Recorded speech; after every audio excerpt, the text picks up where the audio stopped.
Hello and welcome to the Life Tools podcast.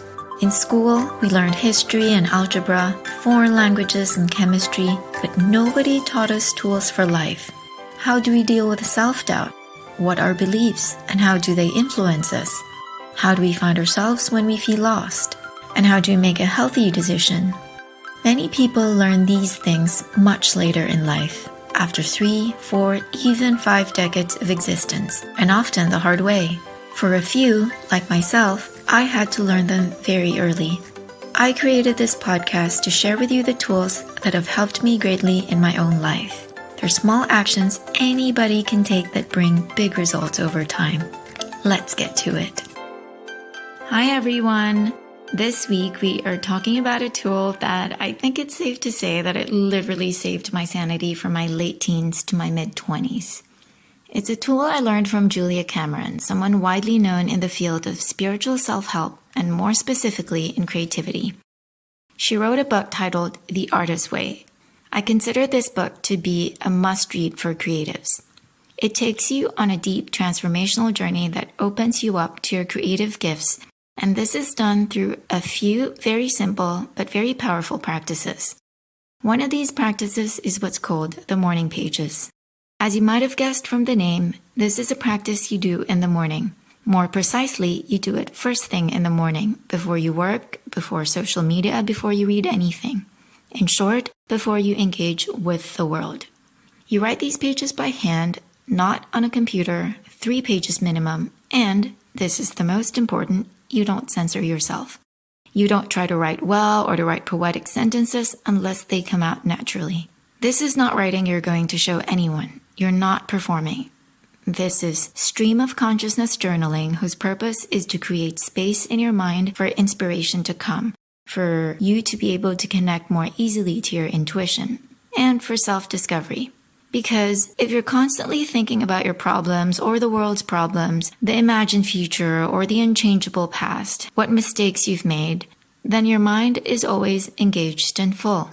It's like a phone line that's busy 24/7 or a cup that's already full. In this state, you're not available for anything else. Another important thing, since your morning pages are a place for uncensored expression, it's important that wherever you write your entries remains completely private. You don't want to be constantly fearful that someone might find them. You would be censoring yourself if this was the case. You would perhaps hold back on saying potentially offensive things, and it would just defeat the purpose of the practice. In my early entries, I swore a lot. I don't even know how many times the F word appeared. I was so full of anger that I couldn't express in my daily life because I was afraid of the consequences, so I expressed it on paper. Then, over the months, getting that out allowed the other stuff underneath to float to the surface. It gave way to sadness, to hurt, to feelings of powerlessness, and then gradually to compassion, to hope and gratefulness. I saw the multiple layers of myself and the multiple layers of my feelings, and that all of it was okay. A few weeks into doing this brain dump practice, I started to feel lighter. What really stood out to me was that when I didn't write, I felt very uneasy, like there was this nervous buzz inside me throughout the day. It was then that I understood the power of this practice. I really, truly felt lighter and more able to focus once I'd skimmed off my surface thoughts. It was also very, very healing to be able to express whatever was inside me without fearing backlash or judgment. I started to notice as well that quite often I would start writing just to let things out, and in the process I would come to my own answers. It was like by taking the time to examine my thoughts individually, I could see what was behind them. And if I just kept following that thread, it actually led to an answer. Having said that, I changed 2 things later on in my practice. One, I noticed that because I'm an overthinker and very much affected by what's going on around me, it was actually in the middle of the day that my brain was flooded with thoughts, most of them unhelpful, and it was at this time that I felt a need to unload. What I was seeing and feeling and witnessing as I went through my day triggered my brain to go on overdrive. So instead of doing it first thing in the morning, I started doing it in the middle of the day when the need was strongest. The second thing was I went from handwriting my entries to typing them. Not because I was lazy, but because, like I said, I'm an overthinker and my thoughts birth new thoughts, which connect to other thoughts, and it's just complete chaos. I found that my hand, no matter how furiously fast I tried to write, couldn't catch up with the speed of my thoughts. And these thoughts that didn't get written down were quickly forgotten in the moment, but they were not really forgotten. It's like they just became invisible, but they were still there. We know that thoughts flash in and out of our consciousness, and they take up energetic space.